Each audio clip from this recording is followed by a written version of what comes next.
Muchos se preguntan si estamos en los tiempos del fin. Si van a Marcos capítulo 13, van a ver cómo hay varios versículos donde el Señor nos advierte que debemos estar velando. Versículo 5.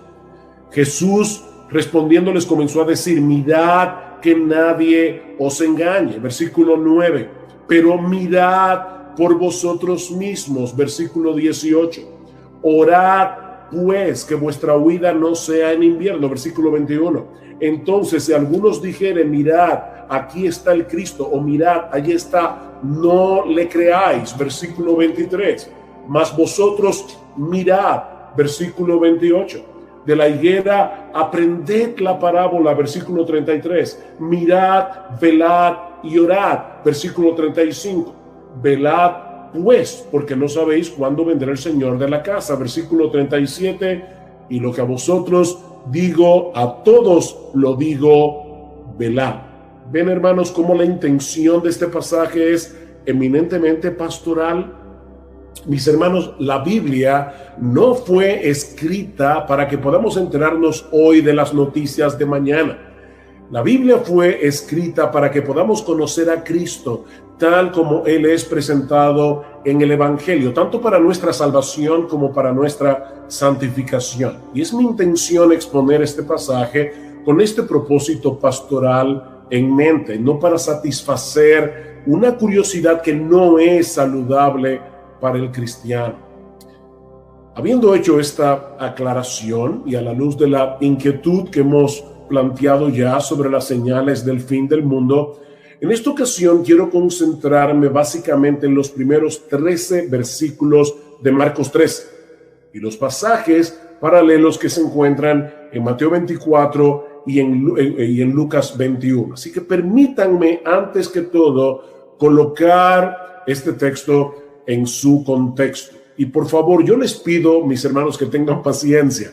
Cuando yo era niño y nos mudamos de un pueblo a la capital, mi familia estaba construyendo la casa paterna, y mientras hacían los cimientos de la casa, lo que nosotros llamamos la zapata, nosotros íbamos continuamente y a mí me daba la impresión de que la construcción no estaba avanzando.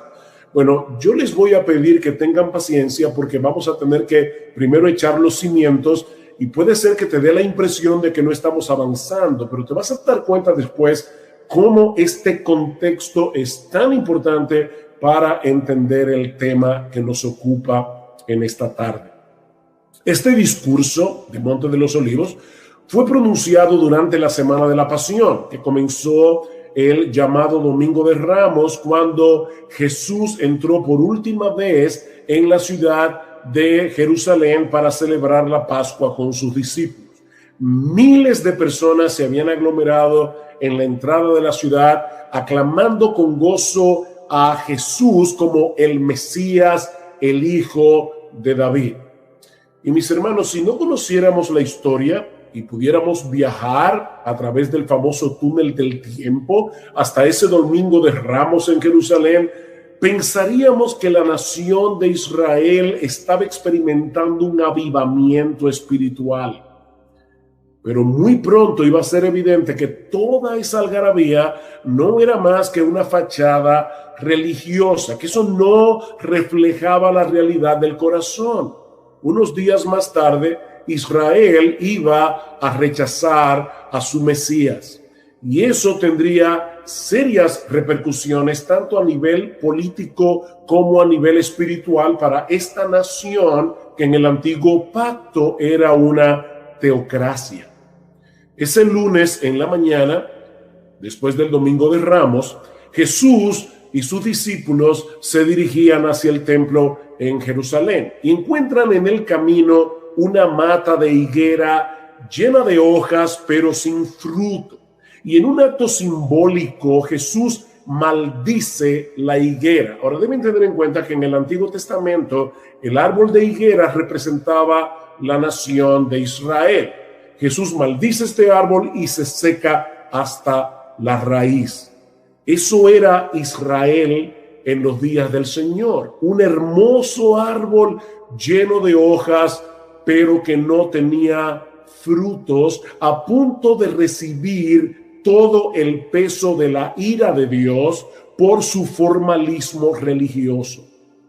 Inmediatamente después, el Señor entra en el templo con sus discípulos, echa fuera a los comerciantes, a los cambistas y acusa a los sacerdotes de haber convertido la casa de Dios, el templo de Dios, en una cueva de ladrones. Y esa fue la gota que derramó el vaso.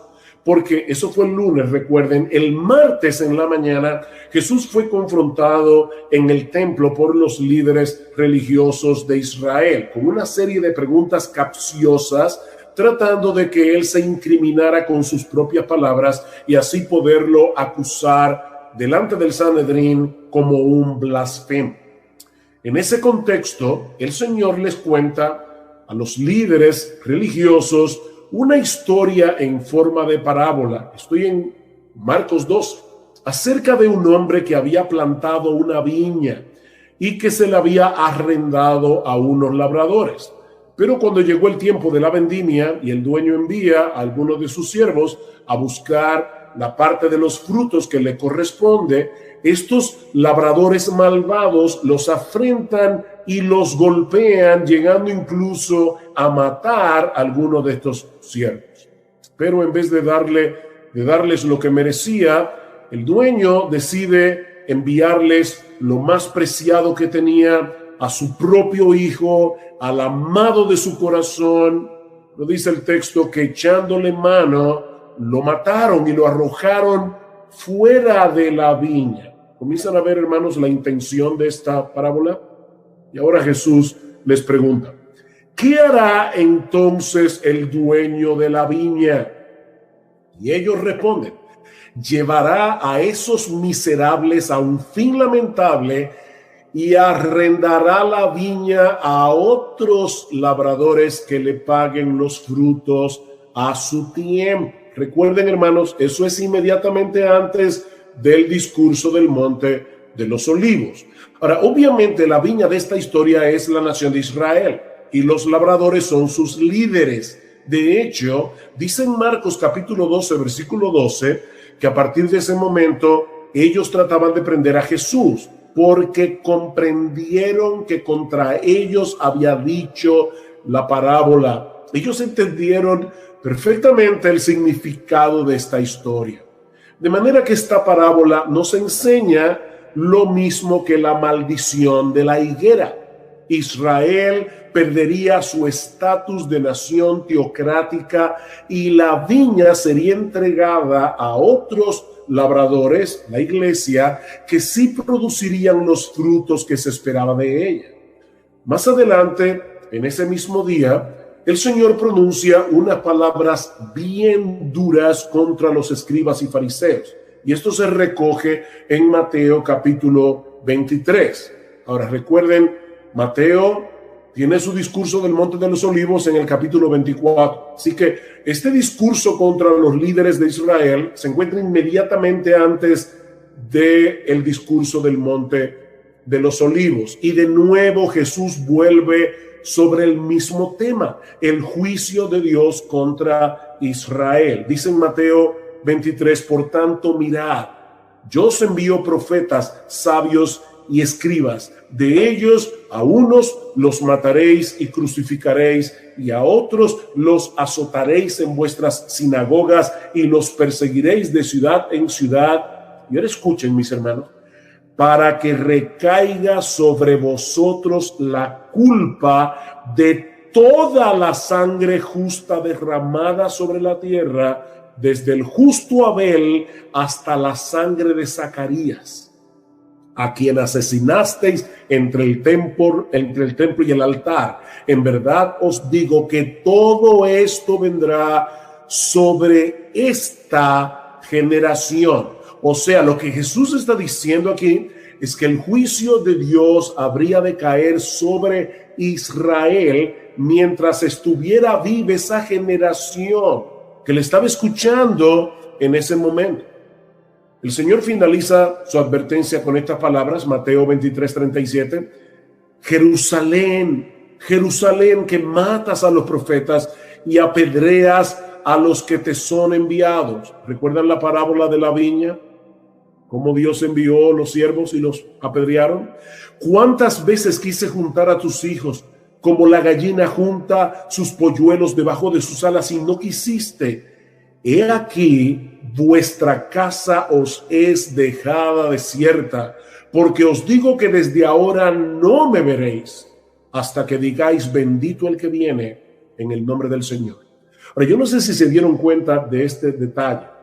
Aunque Jerusalén era la ciudad de Dios y el templo de Salomón era la casa de Dios, ahora Cristo le llama vuestra casa. Vuestra casa os es dejada desierta. Mis hermanos, cuando Jesús salió del templo ese martes, fue para no regresar a ese lugar nunca más. De manera que en ese momento el templo dejó de ser la casa de Dios para convertirse en un edificio más. Porque, mis hermanos, ¿qué es lo que hace al templo la casa de Dios? Que la gloria de Dios esté allí. ¿Y quién es la gloria de Dios encarnada? Nuestro Señor Jesucristo. De hecho, ¿no tiene algo interesante en Marcos capítulo 3, en el versículo 4?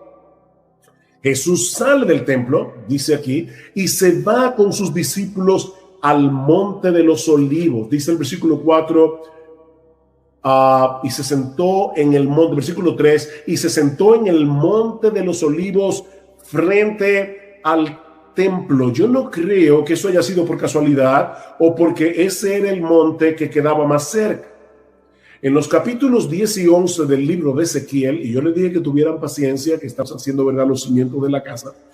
En los capítulos 10 y 11 del libro de Ezequiel, el profeta ve en una visión cómo la gloria de Dios abandona el templo por causa de la apostasía del pueblo. Y esta es una forma simbólica de expresar el castigo de Dios sobre la nación. Un castigo que se manifestó cuando los babilonios destruyeron la ciudad y el templo en el año 587 antes de Cristo.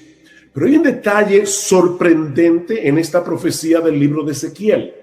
Dice en el versículo 23 del capítulo 11 que la gloria del Señor se elevó en medio de la ciudad y se detuvo sobre el monte que está al oriente, es decir, el monte de los olivos, como vemos claramente en Zacarías capítulo 14, versículo 4. La gloria de Dios dejó el templo antes de ser destruido por los babilonios, y eso es exactamente lo que está sucediendo aquí. La gloria de Dios encarnada, ese verbo que se hizo carne, del quien dice Juan en Juan 1:14, y vimos su gloria, gloria como del unigénito del Padre, lleno de gracia y de verdad. Esa gloria encarnada estaba abandonando el templo para ir a sentarse en el monte de los olivos. Esa casa fue dejada desierta, como profetizó Jesús, porque la gloria de Dios, que era Él mismo, ya no regresaría al templo nunca más. Un templo sin gloria es un edificio como cualquier otro. Mis hermanos, eso es lo que está en el trasfondo del discurso del Monte de los Olivos. Ese es el contexto. Y eso nos lleva ahora al segundo encabezado de este mensaje. Es la profecía de Jesús sobre la destrucción del templo. Recuerden, Jesús les dice, vuestra casa os es dejada desierta. Esta casa va a ser destruida. Tal parece que estas palabras de Jesús habían dejado en shock a los discípulos. ¿Cómo era posible que el templo, la casa de Dios, fuera destruida? Vean el versículo 1 de Marcos 13. Saliendo Jesús del templo, le dijo uno de sus discípulos, Maestro, mira qué piedras y qué edificios. Como diciendo, ¿y de verdad el templo será destruido? Mis hermanos, para que ustedes tengan una idea de lo que esa profecía implicó cuando Jesús la pronunció, y eso de paso es una de esas pruebas incidentales de la veracidad de las Escrituras. Este templo había comenzado a ser remodelado por Herodes el Grande a partir del año 19 antes de Cristo. Herodes era famoso no solo por su crueldad, sino también por sus proyectos de construcción. pero ninguna de sus obras se compara con el templo de Jerusalén. Para que ustedes tengan una idea, todo el complejo del templo cubría 35 acres de terreno, es decir, el equivalente a unas 12 canchas de fútbol. Y se calcula que algunas de las piedras que se emplearon para su construcción pesaban 1.000.000 de libras. Algunas de las columnas que soportaban el pórtico eran tan anchas que apenas podían ser abarcadas por 3 hombres tocándose por las puntas de los dedos. De manera que para los judíos era impensable que un edificio de esa magnitud pudiera ser destruido, aparte de que era la casa de Dios. Pero la destrucción predicha por Jesús sería de tal magnitud que el templo iba a ser arrasado desde sus cimientos. Versículo 2. Jesús respondiendo le dijo: ¿ves estos grandes edificios? No quedará piedra sobre piedra que no sea derribada. No quedará piedra sobre piedra. Este iba a ser el clímax de la ira de Dios sobre esta nación por haber desechado a su Mesías, y es lo que se describe en los versículos 14 al 23 de Marcos 13. Mi postura es que los versículos 14 al 23 de Marcos 13 no predicen los días antes de la segunda venida, sino la destrucción de Jerusalén y del templo. El pasaje paralelo de Lucas 21 no deja lugar a dudas con respecto a esto. Dice Lucas: pero cuando veáis a Jerusalén rodeada de ejércitos, ese es el pasaje paralelo de esta porción de Marcos. Cuando veáis a Jerusalén rodeada de ejércitos, sabed entonces que su desolación está cerca. Entonces los que estén en Judea huyan a los montes. El Señor no puede haber estado hablando de los eventos que habrían de suceder inmediatamente antes de su segunda venida, porque más adelante, en Lucas 21-24, Él dice a los judíos: caerán a filo de espada y serán llevados cautivos a todas las naciones. Ven, eso fue lo que sucedió en el primer siglo. Y Jerusalén será hollada por los gentiles hasta que los tiempos de los gentiles se cumplan. Eso ocurrió en el siglo primero y era algo que varios de los discípulos que estaban allí escuchando el discurso iban a experimentar. Es por eso que en el versículo 23 de Marcos 13 el Señor les dice: mas vosotros mirad, ustedes que me están oyendo, miren, porque os lo he dicho todo antes de que ocurra. Tito, el hijo del emperador Vespasiano, atacó la ciudad de Jerusalén en abril del año 70 después de Cristo.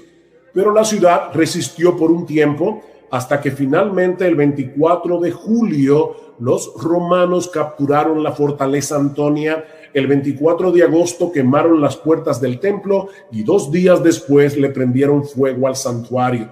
Ya para el 26 de septiembre de ese mismo año, toda la ciudad se encontraba en sus manos hasta que Tito la arrasó completamente, tal como Jesús lo había predicho 40 años antes. Solo quedaron en pie las 3 torres del palacio de Herodes en el muro occidental y parte de la muralla. Todo lo demás fue destruido. En el templo de Jerusalén no quedó piedra sobre piedra que no fuera derribada.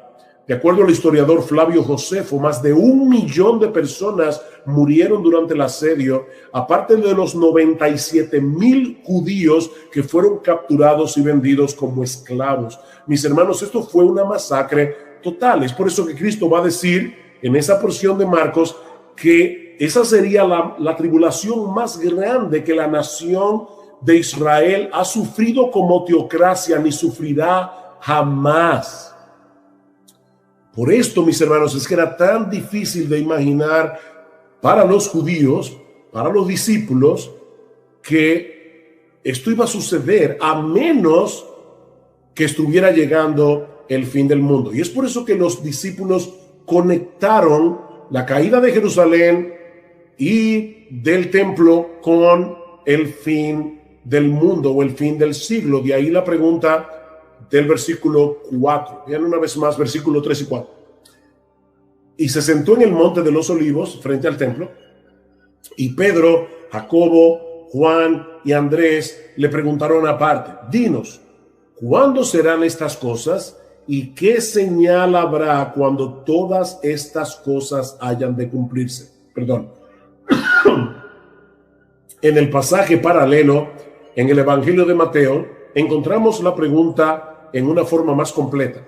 Dinos cuándo serán estas cosas, es decir, la destrucción de Jerusalén y del templo, y qué señal habrá de tu venida y del fin del siglo. ¿Ven cómo los apóstoles parecen estar conectando estos eventos al mismo tiempo?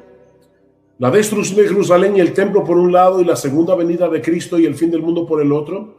Pero Jesús quiere hacerles ver ahora que habrá un lapso de tiempo indefinido entre estos eventos. De ahí las advertencias del Señor que encontramos en los versículos 5 al 13, lo que me lleva a mi próximo encabezado, las advertencias de Jesús. La primera de esas advertencias la encontramos en los versículos 5 al 8, y es que tengan cuidado los discípulos de no dejarse engañar por las supuestas señales de su venida y del fin del mundo. Por favor, lean conmigo Marcos 13.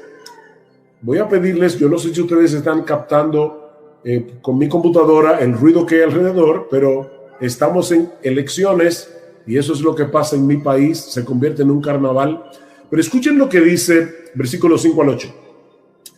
Jesús respondiéndoles comenzó a decir: mirad que nadie os engañe, porque vendrán muchos en mi nombre diciendo yo soy el Cristo, y engañarán a muchos. Mas cuando oigáis de guerras y de rumores de guerras, no os turbéis, porque es necesario que suceda así, pero aún no es el fin. Porque se levantará nación contra nación y reino contra reino, y habrá terremotos en muchos lugares, y habrá hambres y alborotos, y Lucas menciona también habrá pestes, habrá pestilencias, principios de dolores son estos. ¿Se dan cuenta, hermanos?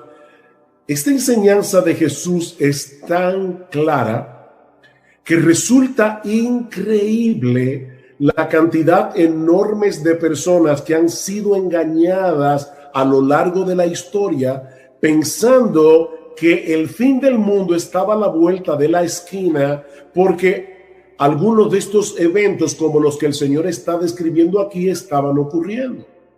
Pero Jesús les dice: vendrán falsos cristos, oiréis de guerras y rumores de guerras, naciones se levantarán nación contra naciones para pelear contra otros, reino contra reino, habrá terremotos, hambrunas, pestes, pandemias, pero todavía no es el fin, dice el Señor en el versículo 7. Estos solo son principios de dolores, dice Jesús en el versículo 8, y esta es una posible referencia a los dolores de la mujer encinta. Es como si Jesús estuviera diciendo que la historia del mundo ya está preñada para dar a luz en algún momento el evento glorioso de la segunda venida de Cristo. Pero ¿saben qué, mis hermanos? No tenemos ni idea del tiempo que va a durar el parto. Si hay hermanas que me están mirando, y seguramente sí, muchas que han dado a luz, saben que una mujer puede estar 3 horas en labor de parto, otra puede estar 20 horas en labor de parto. Hay hermanas que han durado hasta un día, mujeres que duran más de un día en labores de parto. Nosotros no sabemos qué tiempo va a durar este parto, eso nadie lo sabe.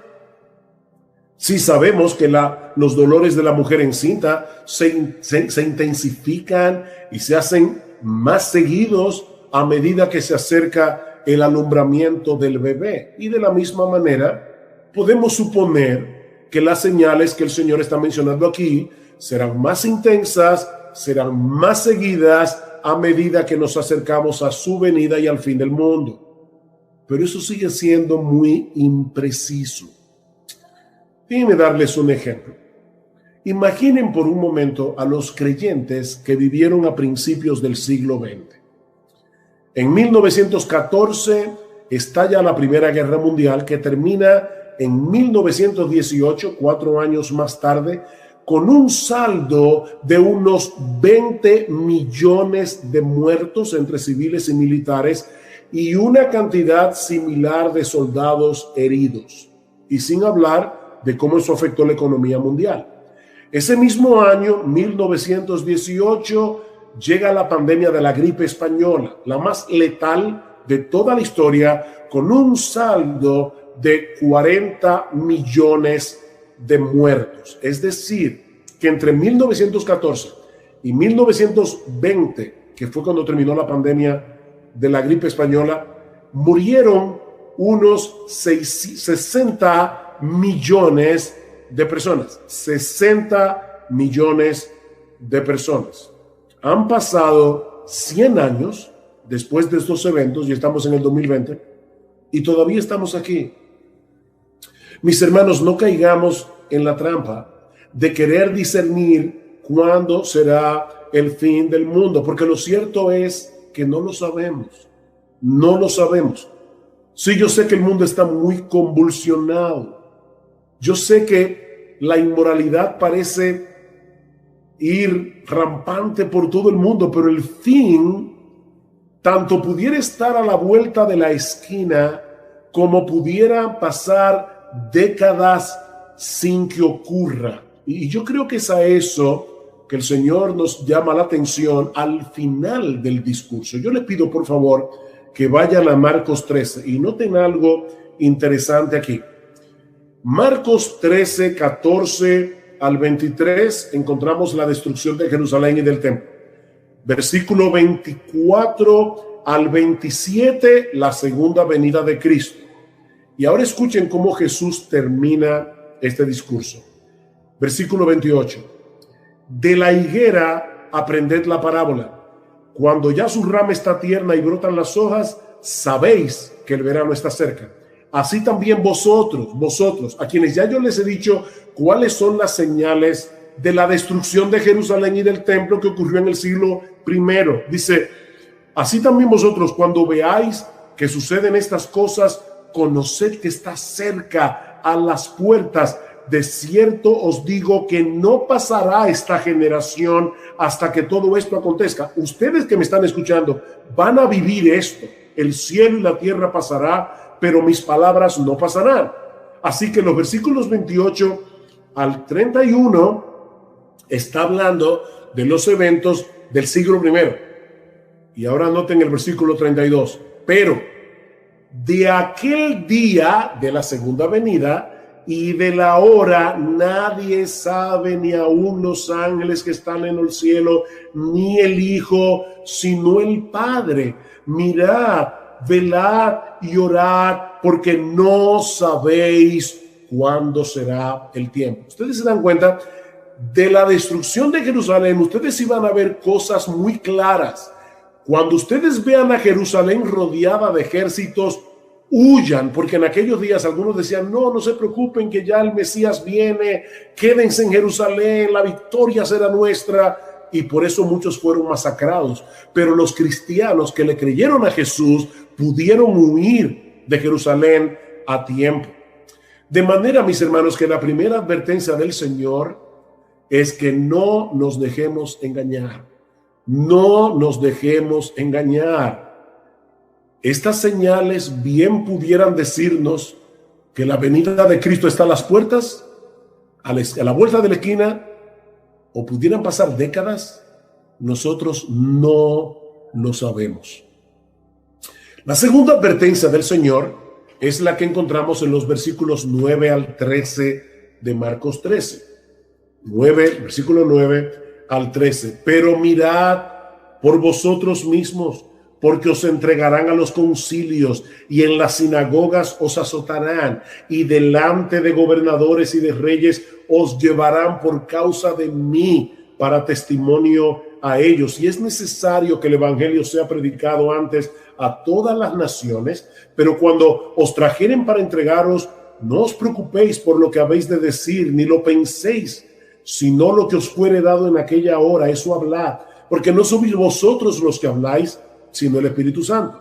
Y el hermano entregará la muerte al hermano, y el padre al hijo, y se levantarán los hijos contra los padres y los matarán, y seréis aborrecidos de todos por causa de mi nombre, mas el que persevere hasta el fin, este será salvo. Básicamente, lo que el Señor nos está diciendo aquí es que los creyentes vamos a sufrir persecución de un modo u otro por causa de Él, por causa de nuestra relación con Él. Pero en vez de detener el avance de la iglesia, esas persecuciones servirán más bien para el avance del evangelio. ¿Vieron el versículo 9? Mirad, versículo 9, por vosotros mismos, porque os entregarán a los concilios en las sinagogas, delante de los gobernadores y reyes os llevarán por causa de mí. ¿Para qué? Para testimonio a ellos.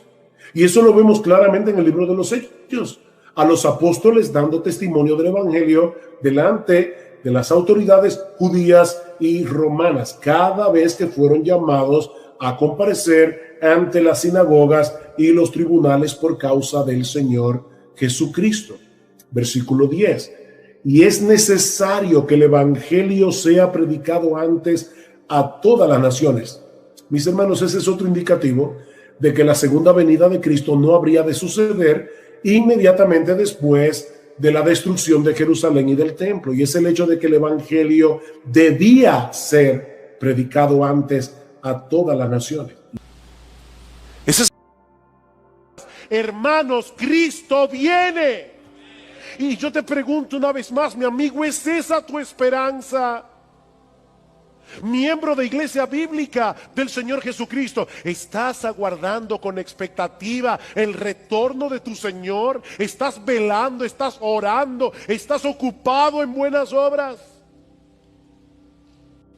Mis hermanos, Cristo viene. Por más que el mundo se burle de esa expresión, como dice Pedro en su segunda carta, el día llegará cuando los cielos se estremecerán y todos verán al Hijo del Hombre viniendo en las nubes con poder y gran gloria. Y así como se cumplieron al pie de la letra cientos de profecías que anunciaban la primera venida de Cristo, mis hermanos, así podemos tener completa certeza de que Él regresará por segunda vez para ser admirado entre todos los que han creído, como dice Pablo.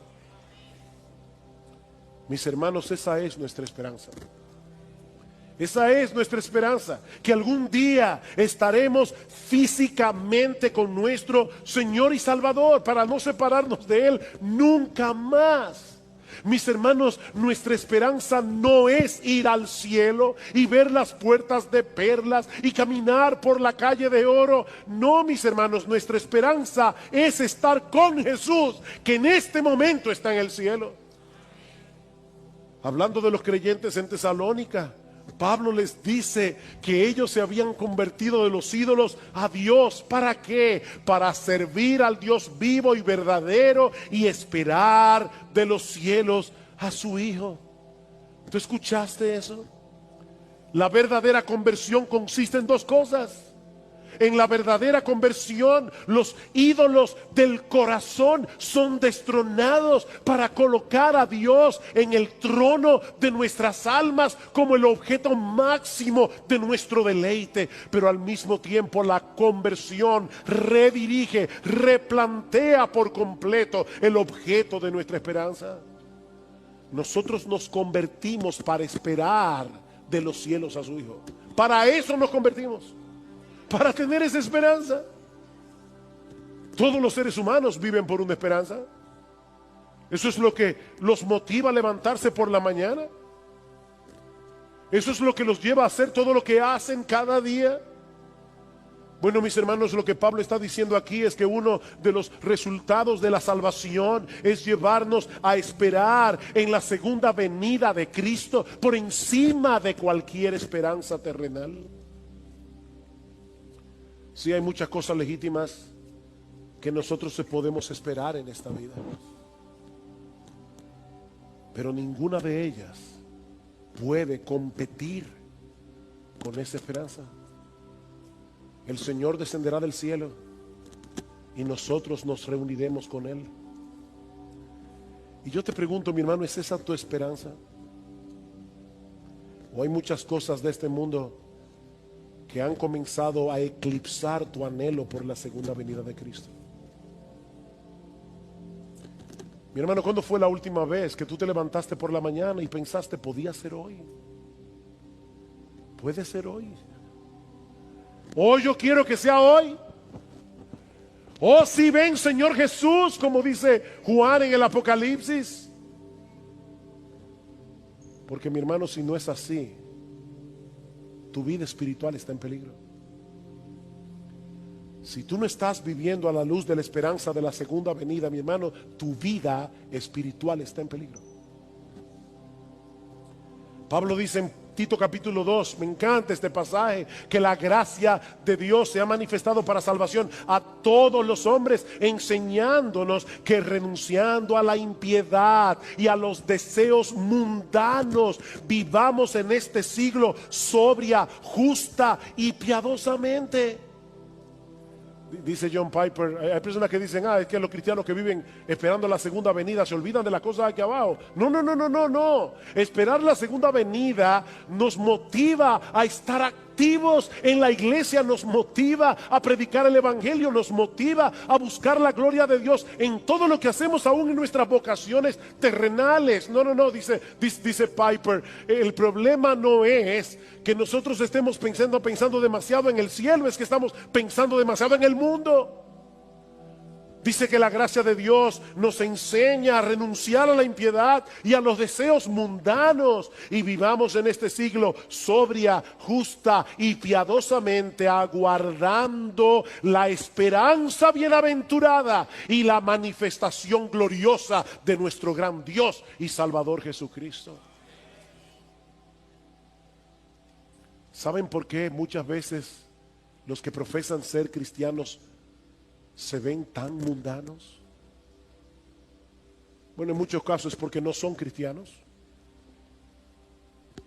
pero en otros casos es porque han perdido de vista la segunda venida del Señor, la segunda venida de Cristo.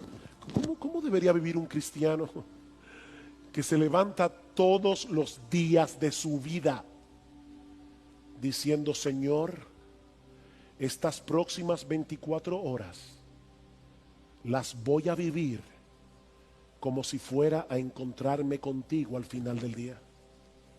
¿Cómo viviría un cristiano? Mis hermanos, ¿por qué el mundo nos atrae tanto? Porque hemos perdido de vista esa esperanza, la esperanza de estar con nuestro Señor. Eso es lo que motiva al creyente a vivir en santidad. Eso es lo que motiva al creyente a hacer buenas obras. El hecho de aguardar esa esperanza bienaventurada. Algún día estaremos con nuestro Señor y echaremos nuestras coronas a sus pies en eterna gratitud por habernos comprado con su sangre y por habernos atraído hacia Él con cuerdas de amor. ¿Se dieron cuenta, como dice Pablo en 2 Tesalónica 2:1, la venida de Cristo y nuestra reunión con Él? No es una película fantástica la que estamos, yo quisiera ver cómo los cielos se enrollan como un pergamino. Olvídate de eso.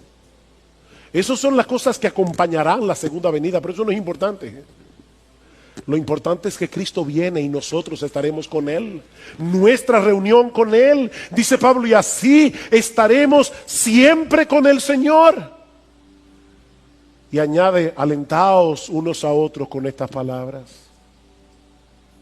¿Cuándo fue la última vez, mi hermano, que tú te acercaste a un creyente en aflicción y le dijiste, mi hermano, estoy sufriendo contigo? Yo sé lo que tú estás pasando, pero no te olvides, hay una luz al final del túnel porque Cristo viene.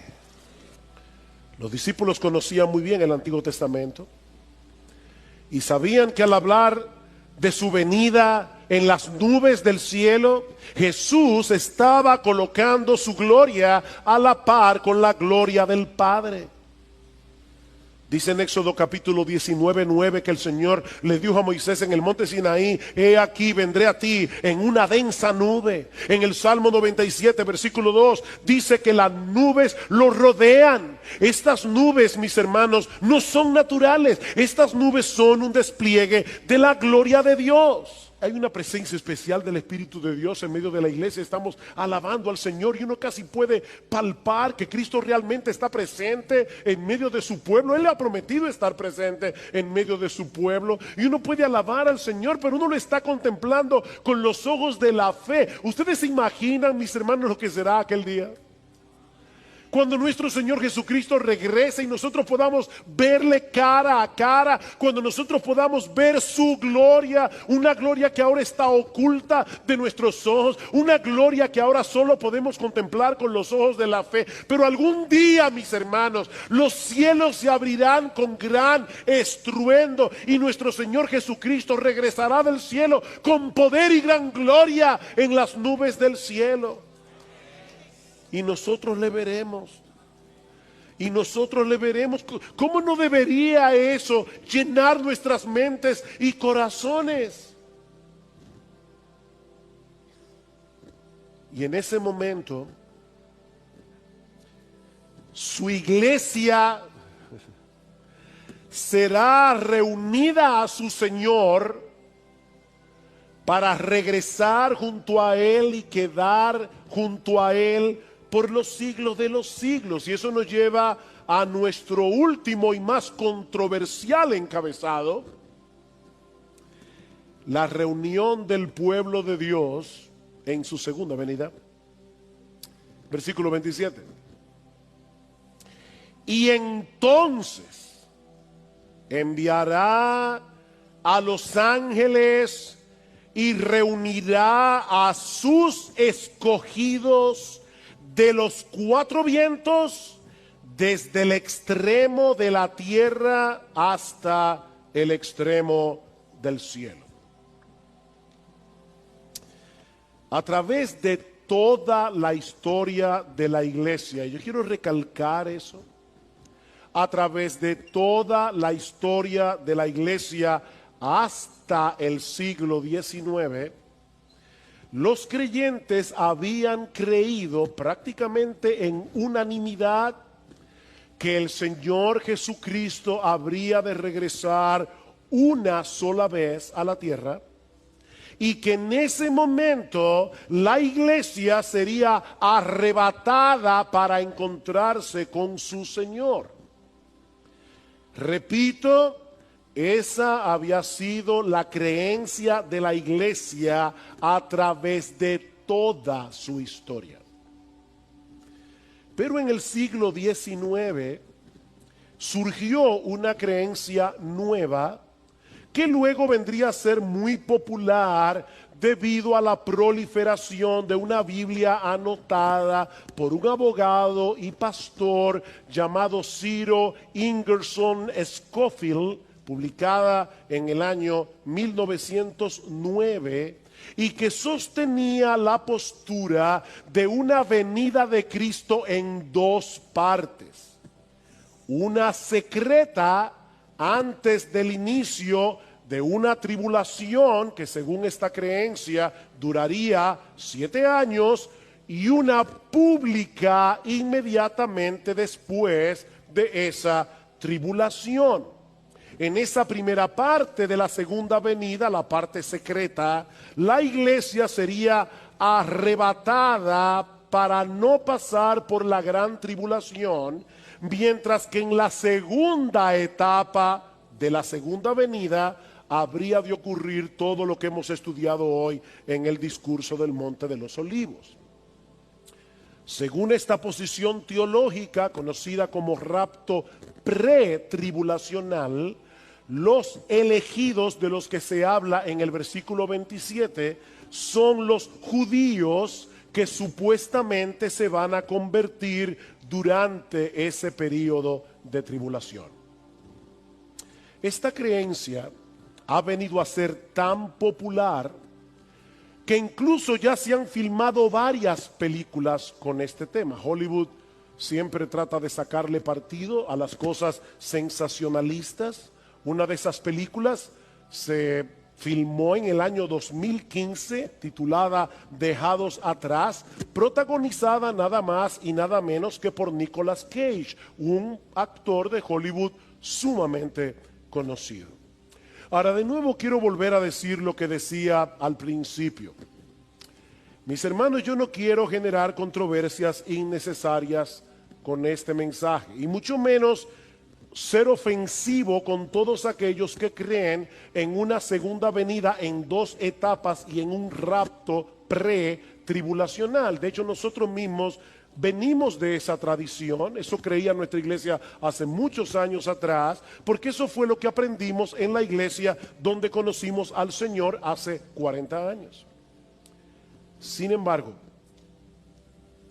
creemos que la evidencia del Nuevo Testamento apunta hacia la segunda venida como un solo evento en el que la iglesia, formada por judíos y gentiles que han creído en Cristo, saldrán al encuentro de su Señor, mientras que los incrédulos recibirán juicio y condenación. Yo les decía al principio, por favor, sopesen los argumentos bíblicos sin prejuicios. Una doctrina no es falsa por ser novedosa, de la misma manera que una doctrina no es verdadera por ser antigua. Una doctrina es verdadera por ser bíblica. Ahora, cuando hay una doctrina que sale nueva, y esta doctrina del rapto pre-tribulacional es relativamente nueva, nosotros tenemos que preguntarnos, ¿realmente durante 19 siglos nadie en la iglesia vio esto? Hermanos, ¿qué nos enseña la Biblia? Bueno, yo quiero, por favor, que vayan conmigo en sus Biblias a varios textos bíblicos. Quiero ser tranquilo, lento, quiero que lo veamos. Yo sé que este estudio ha sido muy, ¿cómo puedo decirlo? Muy académico. Pero es que hace mucho que no hablamos de este tema. Y yo necesito que ustedes lo vean. Mateo capítulo 13. Mateo capítulo 13. Recuerden lo que estoy tratando de demostrar. Estoy tratando de demostrar que Cristo viene una sola vez, por segunda vez. Y que es en esa segunda venida que la iglesia será arrebatada y los impíos serán destruidos. En Mateo, capítulo 13, el Señor está explicando a los discípulos la parábola de la cizaña y el trigo. Escuchen la interpretación de Jesús, versículo 37. Respondiendo él les dijo, porque los discípulos le dijeron, Señor, explícanos la parábola de la cizaña del campo. Respondiendo él dijo, el que siembra la buena semilla es el Hijo del Hombre. El campo es el mundo, no la iglesia. Yo no sé cuántas veces yo he oído personas diciendo, en la iglesia hay trigo y hay cizaña. Y es verdad que en la iglesia a veces hay trigo y hay cizaña, pero este pasaje no está hablando de eso. Este pasaje está hablando de que a pesar de que Cristo ya inauguró su reino cuando vino la primera vez, murió en una cruz, ascendió a los cielos y se sentó a la diestra del Padre, Él ya está reinando. Ese reino ya fue inaugurado, pero no ha sido aún consumado. Y es por eso que todavía en su reino hay cizaña. Dice, el campo es el mundo. La buena semilla son los hijos del reino. Las cizañas son los hijos del maligno. Y el enemigo que la sembró es el diablo. La siega es el fin del mundo. Y los segadores son los ángeles. Mateo 24, Marcos 13. Por tanto, así como la cizaña se recoge y se quema en el fuego, de la misma manera será en el fin del mundo. El Hijo del Hombre enviará a sus ángeles y recogerán de su reino a todos los que son piedra de tropiezo, a los que hacen iniquidad, y los echarán en el horno de fuego. Allí será el llanto y el crujir de dientes. Entonces los justos resplandecerán como el sol en el reino de su Padre. Mis hermanos, ¿cuándo sucederá eso? En el fin del mundo, cuando nuestro Señor Jesucristo regrese en gloria. Los malos serán recogidos de su reino y los justos también serán recogidos por los ángeles del cielo para reinar con Cristo por los siglos de los siglos. Primera Tesalonicenses capítulo 4.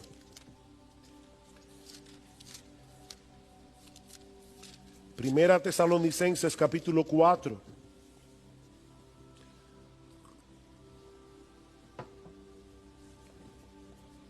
Alguien publicó un video por ahí diciendo que yo no creía en el arrebatamiento.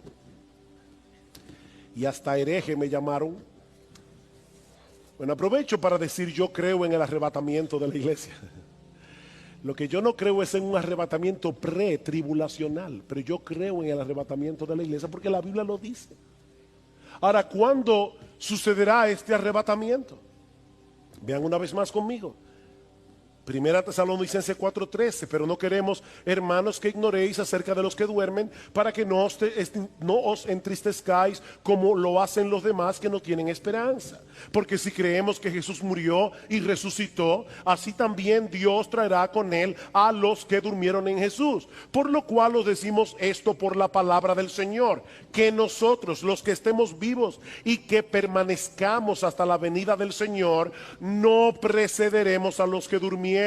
Pues el Señor mismo descenderá del cielo con voz de mando, con voz de arcángel y con la trompeta de Dios, y los muertos en Cristo se levantarán primero. Entonces nosotros, los que estemos vivos y que permanezcamos, seremos arrebatados juntamente con ellos en las nubes al encuentro del Señor en el aire, y así estaremos con el Señor siempre, no en el aire, sino con el Señor. Por tanto, confortaos unos a otros con estas palabras. Sí, yo sé que ya se acabó el capítulo 4, pero recuerden que la Biblia no se escribió en capítulos, así que sigamos leyendo. Ahora bien, hermanos, con respecto a los tiempos y a las épocas de cuando eso va a ocurrir, no tenéis necesidad de que os escriba nada, pues vosotros mismos sabéis perfectamente que el día del Señor vendrá como un ladrón en la noche. ¿Recuerdan el día del Señor del que habló Pedro? El día del Señor vendrá como un ladrón en la noche, que cuando estén diciendo paz y seguridad, entonces la destrucción vendrá sobre ellos repentinamente como dolores de parto a una mujer que está encinta, y no escaparán. Mis hermanos, cuando yo leo este texto, en su contexto, yo no veo una venida pretribulacional 7 años en secreto y luego una venida pública 7 años más tarde en la que los malos serán destruidos. Pablo está hablando aquí de un día del Señor en el que Cristo viene, los muertos resucitan, los creyentes son arrebatados y los impíos son destruidos. Segunda Tesalónica, capítulo 1. Para mí es importante, hermano, que ustedes lo vean, así que yo me voy a tomar mi tiempo. Segunda Tesalonicenses capítulo 1, versículo 6.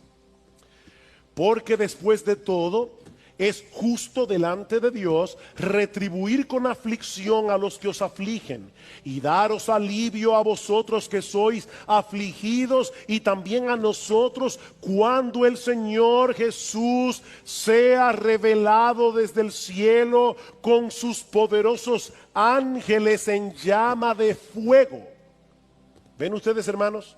Jesús viene y dice Pablo, Él le dará alivio a los creyentes y los impíos serán destruidos. Versículo 8. Dando retribución a los que no conocen a Dios y a los que no obedecen al evangelio de nuestro Señor Jesús, estos sufrirán el castigo de eterna destrucción, excluidos de la presencia del Señor y de la gloria de su poder. ¿Cuándo? Cuando Él venga para ser glorificado en sus santos en aquel día y para ser admirado entre todos los que han creído. ¿Dos venidas o una sola? Dice, el día que el Señor venga, los impíos serán destruidos y Él será admirado por sus santos, aquellos que han creído. Pero no se detiene allí, capítulo 2. Pero con respecto a la venida de nuestro Señor Jesucristo y a nuestra reunión con Él, de paso el verbo, la palabra que se usa allí, reunión, tiene la misma raíz que la que usa Cristo en Marcos 13, cuando dice que los ángeles reunirán a sus escogidos. Se está hablando aquí del arrebatamiento. Dice, con respecto a la venida de nuestro Señor Jesucristo y a nuestra reunión con Él. ¿Cuál es la teoría del rapto pretribulacional? Viene Cristo en secreto, se lleva a su iglesia y el anticristo comienza a perseguir a los creyentes. 7 años más tarde viene el Señor. ¿Pero es eso lo que enseña este texto? Vean conmigo de nuevo. Con respecto a la venida de nuestro Señor Jesucristo y a nuestra reunión con Él, os rogamos, hermanos, que no seáis sacudidos fácilmente en vuestro modo de pensar, ni os alarméis, ni por espíritu, ni por palabra, ni por carta, como si fuera de nosotros, en el sentido de que el día del Señor ha llegado. Que nadie os engañe en ninguna manera, porque no vendrá sin que primero venga la apostasía y sea revelado el hombre de pecado, el hijo de perdición. Pablo dice, Cristo no vendrá hasta que eso suceda. Y dice en el versículo 8, y entonces será revelado ese inicuo a quien el Señor matará con el espíritu de su boca y destruirá con el resplandor de su venida. Vuelvo y repito, mis hermanos, no quiero ofender a los que han creído y creen en una venida de Cristo en 2 etapas y en un rapto pretribulacional, pero mis hermanos, lo que yo veo en la Biblia, en el Nuevo Testamento, es que Cristo viene una sola vez. Los suyos serán arrebatados y vienen con Cristo a una tierra nueva y a un cielo nuevo, cuando ya los impíos hayan sido completamente destruidos. Esto encaja perfectamente con la enseñanza del Señor en el discurso del Monte de los Olivos. Cuando nuestro Señor y Salvador regrese en gloria, Él enviará a sus ángeles para que recoja su trigo en el granero y la paja sea quemada en un fuego que nunca se apagará. Ahora, yo no quisiera, mis hermanos, que la parte controversial de este mensaje desvíe nuestra atención del hecho de que estamos a la espera del regreso de nuestro bendito Señor y Salvador.